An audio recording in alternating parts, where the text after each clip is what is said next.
More with quadratics, because quadratics are a big thing in secondary math too, and they're a small piece of secondary 3, but really we've got to have them down. Like, we're expected to know quadratics front and back, up and down, left and right. So in 4-1, we're just going to focus more with quadratics, and we're going to learn a few new things.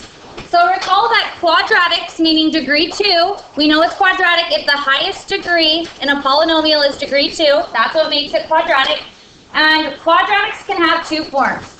It can be written in standard form, which is this. F of x is equal to ax squared plus bx plus c, where a, b, and c are the coefficients, the numbers in front of the variables. And then also we have our vertex form of our quadratic, and these are equal, they're just different forms, apples and applesauce. But this is vertex form, also known as graphing form, and it's in the form a times x minus h squared plus k, where this is our left and right shift, and we always go the opposite. Adding with x, we always go the opposite, and then anything added on the outsides are shifted up and down, and our sign stays the same. So we like to graph things in vertex form because it's a lot easier, it's a lot quicker. So anyways, we're going to start out first of all by graphing some quadratics in vertex form, and then practicing a few new things, and just making sure we're good here. So here's my first example. So it says, write in words the transformation from the parent function. Then we're going to graph it. Then what is the vertex, which means the highest or lowest point. And then what is the axis of symmetry, domain, and range. So now this is a really good example of what you would see on an end of level test, because every single problem is just super jam-packed full of what do you know. So let's go through this. So it says, write in words the transformation from the parent function. So we're just writing, remember, parent function is the non-shifted function. So this is our shifted function, and in words, that's our first thing that we're doing. In words, where are we shifting left and right? We always go opposite, so where should we be going? Right 3. So right 3, and then anything added on the outside, we stay with the sign, so down 8. Is everybody comfortable with that? Now our acceleration at A, what is A? So I'm going to say acceleration, to be more specific. Acceleration, I'll just abbreviate, is what? 1. Very good. So our acceleration is 1. So let's go ahead and graph that. So we're going right 3 from the origin and then down 8. So right 3, down 8, and we put our point. 1, 2, 3, down 1, 2, 3, 4, 5, 6, 7, and 8. So right there is the first point. Now isn't that our vertex? Our lowest or highest point? Isn't that going to be our vertex? Yeah, so now I'm going to answer that question. Where's the vertex? What's the point for the vertex? 3, negative 8, everybody. 3, negative 8. Does everybody understand that? Are we all okay with that? Okay. Now it says graph it. Okay, so we've done it in words. We've written it out in words. Now we're going to graph. So we know that we always go up or down our A value. No, sorry. We always go over 1, up 1, 3, 5, and then depending on our A value, we multiply that to 1, 3, 5. So with this one, it's just opposite of graphing a square root function. So we've got to be careful here. So we go over 1, always over 1, and then we're going either up or down, 1, 3, 5, 7, right? Now what's our A value in this one? 1. So we multiply all those by 1 and they'll be themselves, right? So from our vertex, we're going over 1, up 1, over 1, up 1 on each side, over 1 from that point, up 1, 2, 3, over 1 from that point, up 1, 2, 3, over 1, up 1, 2, 3, 4, 5, over 1, up 1, 2, 3, 4, and 5, and then over 1, up 7. If you can fit it, do it. Over 1, up 1, 2, 3, 4, 5, 6, and 7. Over 1, up 1, 2, 3, 4, 5, 6, and 7. All right, so now we can draw our nice U. Do not draw it as a sharp V. That's an absolute value graph. So we have our nice round U. So we graphed it. All right. Does anybody have any questions on that? Okay, so now let's determine our axis of symmetry. So where is it symmetric? If we folded it across this line, it should be symmetric. So let's see. So axis of symmetry. At what x value? Isn't that this value right here? Yeah. Isn't it symmetric, evenly symmetric? If I took it and folded it, it would look exactly the same, right? So our axis of symmetry is x is equal to what? 3. So our axis of symmetry is x is equal to 3. Does everybody remember doing this? Okay. All right, and then our last thing is domain and range. So remember, domain is how far left and right is your function growing. So remember, left and right are x values. This is negative infinity, this is positive infinity. So where's my function growing to the left? It's growing to negative infinity, right? And where's it growing to the right? Positive infinity, so all real numbers, everybody, right? And then our range. So now I'm going to have you write the range in a different way today so that we can know both ways. Because we're supposed to take our knowledge of writing range and domain and write it in a different way. So we're going to write it a little bit differently today. So looking at our range, we know if we were to do it like we've been doing it, it starts at what y value? Our lowest point is negative 8, right? And it's growing to positive infinity. So, I mean, negative 8 to positive infinity. Now, I'm going to push you to write it like this. Aren't these y values? Yeah? So our y values are greater than or equal to negative 8. Isn't that a true statement? Our y values are greater than or equal to negative 8. Right? Everybody? Y values are greater than or equal to negative 8. Doesn't that make sense? Look at, aren't all these greater than negative 8? They stop at negative 8, but it includes negative 8, so they're all greater. Does that make sense? So this is how I want you to write it today. Because we really could see it both ways. At this level, you could see it in interval notation and not interval notation. So everybody, I want to see your ranges written like this. Okay, one more example, then I'm going to let you go for a long time. So stay with me. Because this one's a little bit trickier. So write in words the transformation from the parent function. Where's my shoots left and right? Left 2. Very good. You always go the opposite of what's added with x. And then we're going up 5, right? Add it on the outside. So left 2, up 5. Left 2, up 1, 2, 3, 4, and 5. There is my vertex, right? The other way. Left 2, up 5 would have been left. Yep, thank you. Left 2, up 1, 2, 3, 4, and 5. Thank you. So also, what's our acceleration in words? So we're accelerating by negative 2. Very good. So we've written it in words. So our vertex is at what point? What xy point? Negative 2 up 5, right? Negative 2, 5. Questions? And then we'll go ahead and graph it. So now we always go over 1. Always over 1. And then we go up or down. 1, 3, 5, 7. Now what's my a value? Negative 2. So we have to multiply each of those by negative 2. So 1 times negative 2 is negative 2, right? 3 times negative 2 is negative, and then 5 times negative 2 is negative 10. So this time we're going to be going over 1, down 2, because our acceleration now is going down by 2 every time. So over 1, down 2. So over 1, down 1, 2, since it's negative. Negative 2 means down 2. Over 1, down 1, 2. Now we're going over 1, down 6. Over 1, down 1, 2, 3, 4, 5, and 6. Over 1, down 1, 2, 3, 4, 5, and 6. And then we can't fit in the 10, right? Down 10. Over 1, down 10. So that's good enough for me. Draw it nice and round. It's a parabola, not a absolute value graph. All right, we're almost done. Where's my axis? We're getting there. Where's my axis of symmetry? Where is it symmetric? On what x value? Ding, ding, ding, ding, right there. Negative 2. So at x is equal to negative 2, that's our axis of symmetry. Very good. And then domain and range. So domain is left and right. Where's it growing from left to right?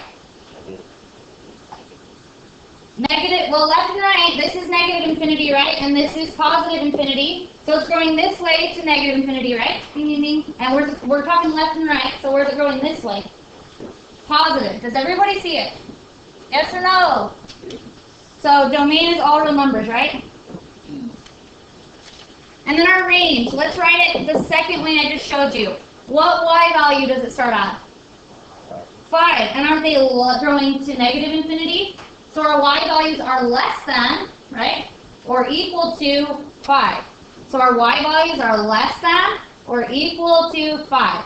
Aren't these less than 5? Look at them. They're below 5, so they're less than 5, right? Does it include 5? Yep. Do you understand why it's less than? All my y values are going below 5. That means they're less than. Is everybody okay with that? So we'll write it like this. And it included 5. It wasn't an open circle, so it's or equal to. Is everybody okay with that?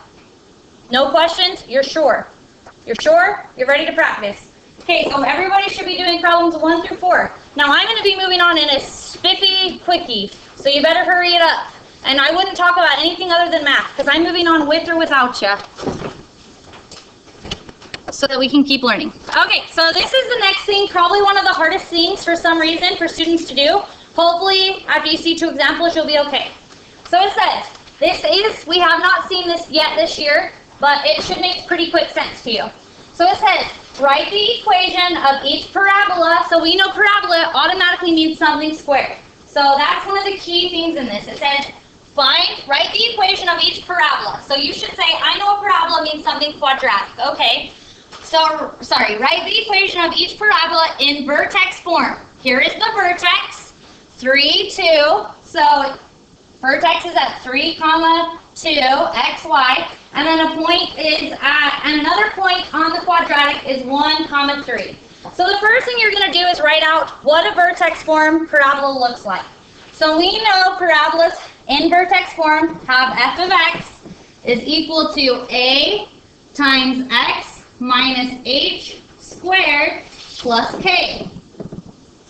Now remember, if you think about it, you guys, what we're doing here, so if we had a xy chart here, and our vertex is at 3, 2, then we'd be going right 3, right? Right 3 and up 2, right? Isn't that our vertex? Okay. So where was our shift? Now we know that this piece and this piece are our shift, so I'm going to fill that in first. So I have f of x is equal to a times x, and then where's my shift? Right 3, right? Good, so it needs to be minus 3, because we always go opposite. So x minus 3 squared. Very good, and then our shift up is up 2, and it always stays the same. So plus 2, very good. Questions on how I filled in the shifting part? Does it make sense? Okay, awesome. Now the last thing is, this is probably the hardest part is this next step for students to see. But what we've got to find out is our acceleration. What is our acceleration? Because at this level, it's not always going to be 1. Well, we know that another point on the graph is over 1, up 3. Over 1, up 3. So there's another point. So it looks like our parabola is going to look something like that. So we know that points are in the form of x, y, right? So let's just plug that into our function, and then all we'll have is missing a, and then we'll just solve for a algebraically. Isn't f of x the same thing as a y? So y is equal to 3, right? So we're going to say 3 is equal to a, we don't know a, and then do we know an x point? 1.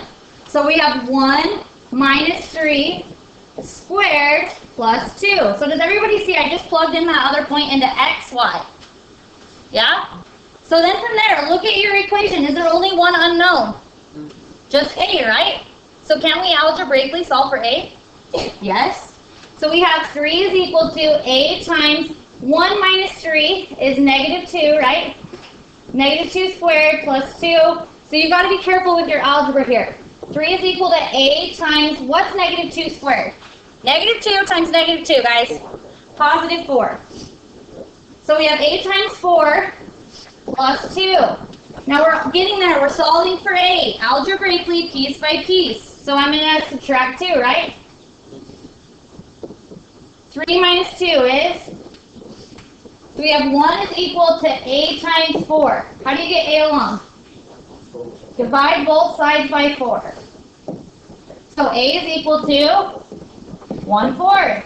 And now we know the full equation of the parabola. So we go back to here, and instead of a, we're going to put 1/4. We just found a. So now I erase this, and I'm going to write in 1/4. Now, isn't that just a quadratic like we would like to see any other time? Yeah. Does everybody see how to do that? Do I need to do another example? If not, I'm going to let you practice. Do you feel like you want to see one more? It's really up to you guys. How are you feeling? Confident or one more? So let's raise your hand if you would like one more example. Okay, that's plenty of people. Okay, one more. Okay, next one. Write the equation of each parabola in vertex form. So I did do a little bit of a harder one on purpose to get you ready for what you're about to see. So it says the vertex is at 1/2 and -1/2. And another point is -2, 3. So the first thing you know is that it's a parabola. And it's in vertex form. So we know that f of x is equal to a times x minus h squared plus k. Now the first thing you do is put in your shifts. So we know that this is going to be f of x is equal to a times x. And then where's my shift? Left and right. Isn't that this? So if you needed to, you could draw your thing. We're going right 1/2, right? Down 1/2, right? So there's our vertex. So we're going right 1/2. Shouldn't this be minus? So x minus 1/2. Does everybody see why? And then squared. And then plus k. Our shift is down 1/2. So isn't this minus 1/2? Questions on that? Then our next step is to plug in the other point. A point, so this is an xy point, we know that, so we just plug it in. So f of x is the same thing as y. 3 is equal to a times x is -2 minus 1/2 squared minus 1/2. We're just plugging it in. So I'm going to calculate that. -2 minus 1/2. Now guys, we aren't dealing with decimals, so don't deal with decimals. So we have a times, and right here is fine. Our final answer just can't be in decimals. So we have -2.5, I squared, right? Minus 1/2. So -2.5 squared is negative, so 3 is equal to a times -6.25. And then minus 1/2. Now we're solving for a piece by piece. Add 1/2.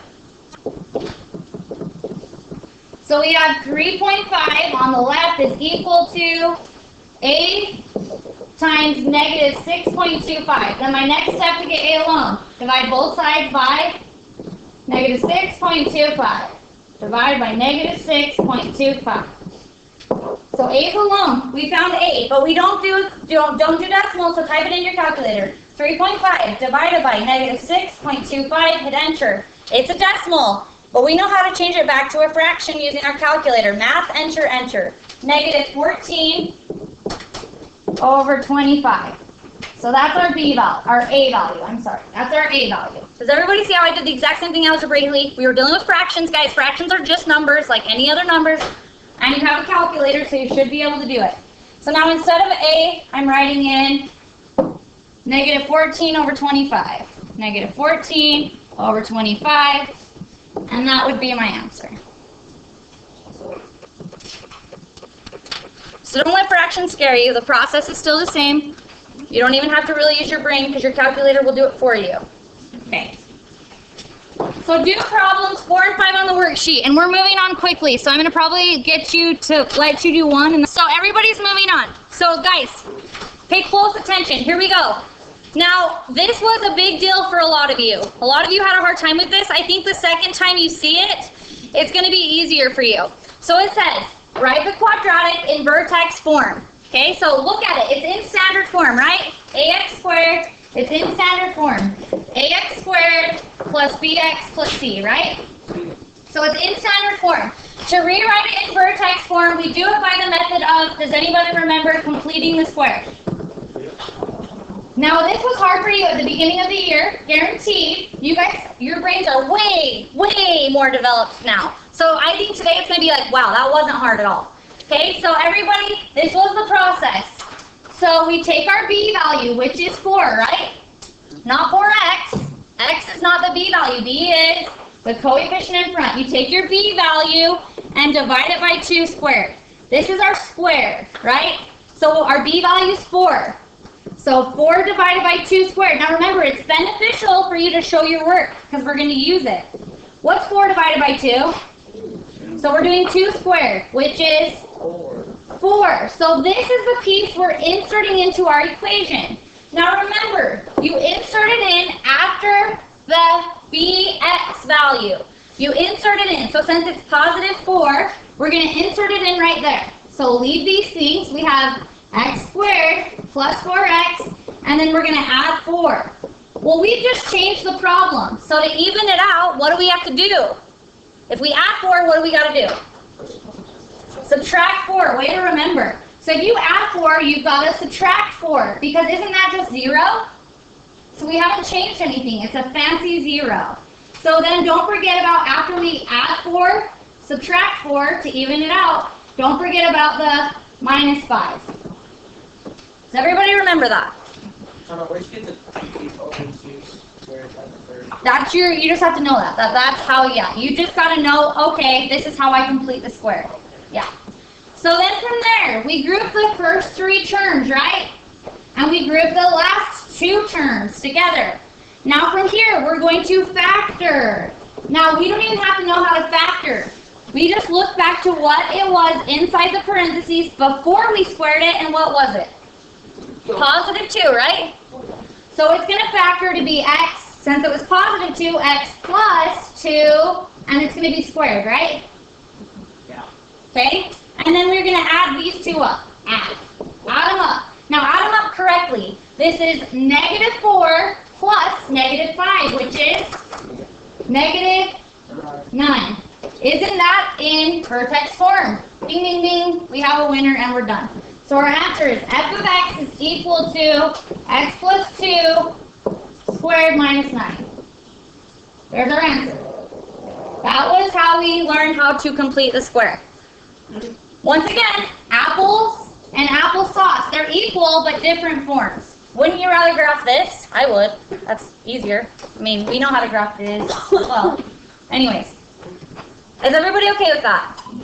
Okay, now I'm going to show you one example that is a little bit more on the advanced side because you're going to see it. Because before we can complete the square, I should have said this, but before we can complete the square, we have to make sure our a value is 1, right? Everybody, do you remember that rule? That important rule? Okay, so look at my next example here. Can we just start completing the square here? No. Our a value is not 1. So what am I going to do? Well, the first thing I'm going to do is I'm going to, okay, since that a value is a 2, I'm going to factor out a 2. So I'm going to write what's left back inside the parentheses, because I want to make the a value 1. Now remember, what are we technically doing with factoring? We're going back and dividing each term by 2. Right? You've got to do it to each term. All right, so we have 2 on the outside, and then what's left right here? X squared, and then negative 6x divided by 2 is negative 3x, and then don't we have plus 11 halves? Okay, so plus 11 halves. Because that didn't divide evenly, did it? And we'll just leave it as a fraction. Now from there, the steps are the same. We're going to ignore our 2 for a minute, and we're going to factor out, we're going to complete the square. So remember, this is the process. You take your b value, which in this one is negative 3. So we take b divided by 2 squared. So we're doing negative 3 divided by 2 squared. So negative 3 divided by 2. This is where you'll just use your calculator. You'll type it in parentheses. Negative 3 divided by 2 squared. And then change it back to a fraction. Everybody should practice this so you can see what I'm saying. And you get 9/4. So then we insert that after our 3x, right? Isn't that exactly the same process, but now fractions? Same thing though. So we have x squared minus 3x and then plus 9/4. Well, if you add 9/4, you got to even it out by subtracting 9/4, so that really you're only adding a 0. And then don't forget about your plus 11 halves. So then from there, we group the first 3 things. We group the last 2 things. These we factor, and we can use our trick. Look back inside. What does it factor to be? It's negative 3 halves, right? So it's going to factor to be x minus, 3/2 squared, right? And then take your calculator. This is -9/4 plus 11/2. So -9/4 plus 11/2. Change it back to a fraction, and you get 13/4. So plus 13/4. Now, we're almost done. We can't forget about the 2, right? Everybody? And wasn't it 2 times all that stuff? So we've got to multiply 2 in right there, and also right here, right? To both. Okay, so I'm going to leave this. This is in Vertex form. You're going to leave it like that. 2 times x minus 3/2 squared, and then you're going to take 2 times 13/4 in your calculator. So times it by 2, change it back to a fraction, and you get 13/2. 2 times 13/4. Do you see what I'm doing there? Because you're going to have to just multiply this piece by 2, wasn't it? All of it multiplied by 2. Okay, so I'm taking 13/4 times by 2, and you get, if you do it in your calculator, you get 13/2. So plus 13/2, and we're done. This is now written in Vertex form. It's the same thing as this, but this is applesauce and this is apples. So fraction's a little bit trickier, but same exact process, right? Okay, so everybody do problems 6 and 7, also do 8 and 9. 6 and 7 and 8 and 9. Ready, set, go. Here we go, guys. We're finishing this worksheet one way or another. It's homework, so let's get through it. Factor the expression below completely. So looking at this, it's quadratic, right? Guys, I'm yelling way too loud. It's quadratic, right? Yes. Is it in standard form?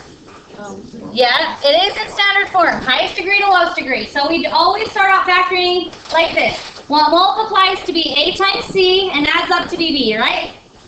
What's my a value? 1. A is 1, guys. What is b? 0.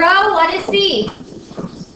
-64. So what multiplies to be a times c? 1 times -64. Well, multiplies to be -64 and adds up to be 0, right? That's what we're doing for factoring. Do we remember this?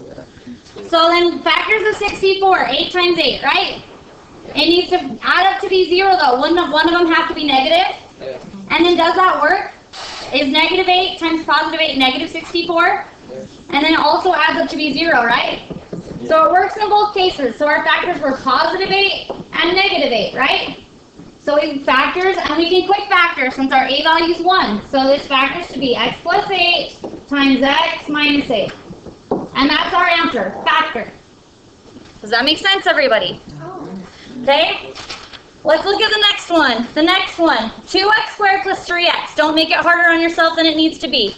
Is it quadratic? Yes. Is it in standard form? Yes. So could you do it the same way? Yes. It's going to be much harder. Do we have something in common that we can pull out from the beginning? X, right? They both have an x, so I'm pulling out x. Well, I'm going to divide each thing by x. By x, sorry. So then left is 2x, right? And then plus 3. Aren't these linear factors? Degree 1, degree 1? Degree 1, degree 1? So that's how we know we're done. Is everybody okay with that? So don't make it harder on yourself. If there's something in the beginning in common, factor that out. Okay. Okay, factor the expression below completely. I hope you haven't forgotten how to long factor, because you're going to have to be able to do that. So long factoring. The first thing I'm going to do is okay, well, first of all, what is A? 2. What is B? Come on, guys. And C is? 42. So what multiplies to be A times C and adds up to be B. So 2 times 42, right? So what multiplies to be 84 and adds up to be 19, right? -19, thank you. So now list out factors of 84. 84 divided by 2 is 42. 84 divided by 3 is 28. 84 divided by 4 is 21. 84. Wait, do any of those add up to be 19? Yeah. No? So we gotta keep going. 84 divided by 5. Nope, that's a decimal. 84 divided by 6. 6 and 14. Still no. Keep going. 84 divided by 7. 7 and 12. Yep. Do those add up to be -19? But what would both of them have to be negative? And then would that work as a negative times a negative a positive? Check. And then it also works over here. So negative 12 minus 7, right? Now we cannot quick factor this because a value is 1. If you did, you'd get it wrong. So this is where we drop and break, right? Everybody, do you remember how to long factor? Okay, so can I erase this for a second? Okay. So we drop and break. So we drop down our n terms. So we're dropping down 2x squared. We're dropping down positive 42. And then we're breaking down, drop and break, we're rewriting our middle term as these two factors. That's negative 7x and negative 12x. So you put them in. Negative 12x, I'm going to put that first. It doesn't matter the order. Minus 7x, right? Is everybody following me? Then we throw parentheses around the first two terms, throw it around the second two terms, focus in on each group. What do we have in common? Let's factor it out. 2 and a, so left inside is 2 is just, sorry, not 2x. Left inside is x minus 6. Let's factor this one. And then we know that if we have a negative in front, we have to factor out a negative. What's in common? Negative 7. So divide each thing by negative 7. So then what's left right here? Are we safe? Safe haven is the same. If it's not the same, you've done something wrong. So now that we know that we're safe, we'll factor that out. X minus 6. So when we factored it out, we divided it out, left us with 2x minus 7. You have to be able to long factor, you guys. You just have to be able to. All right, are we okay with factoring? Do you think you're okay? Hopefully you remember how to factor a cubic. I want to give you have to know how to factor a cubic. That's the one where it's the front with the front with the back with the back, right? Everybody? We've got to remember things through the whole year. So anyways, so I'm going to have you guys go ahead and do problems 10 through 18. Ready, set, go. The next part is on the worksheet after those problems says solve the quadratic by your method of, solve the quadratic by your method of choice. So remember, there's a couple different ways you can solve the quadratic. So you can solve it by factoring if it's factorable. So you can try factoring if it's factorable, and then once you have your linear factors, you set them each equal to 0 and solve. Or you can always use the quadratic formula. But, be careful with the quadratic formula because most of you cannot execute the quadratic formula without making errors. So if you're going to choose the quadratic formula, that's fine. You've got to execute it perfectly. Does that make sense? Do not make any sign errors. You've got to be precise. So with that being said, before you can do any solving, your quadratic must be in standard form. So look at number 19. Is it in standard form? Yep. Nope. No. Standard form and set equal to 0. Is it set equal to 0? No. So we would have to subtract 15, right? Yep. And then we have it equal to 0. And then from there, could we continue to solve? Yep. Did everybody listen to what I just said? Yep. Are you sure? I know Garrett did. Did anyone else? Okay. So guys, this is what's due tomorrow. Up to problem 21. Now, I'm not kidding. You're going to have to do homework. Okay? Because tomorrow we have just as much stuff. So up to problem 21 is due tomorrow. Do not come with that not done. So there's lots of videos. If you don't know how to factor a cubic equation, go back, find the video, watch it. Go through your notes. Find them. You guys, you've got to be proactive. Okay? So finish that up. We have 5 minutes left. So up to problem 21 is due tomorrow. And then 22 and 23 we'll quickly re-go over.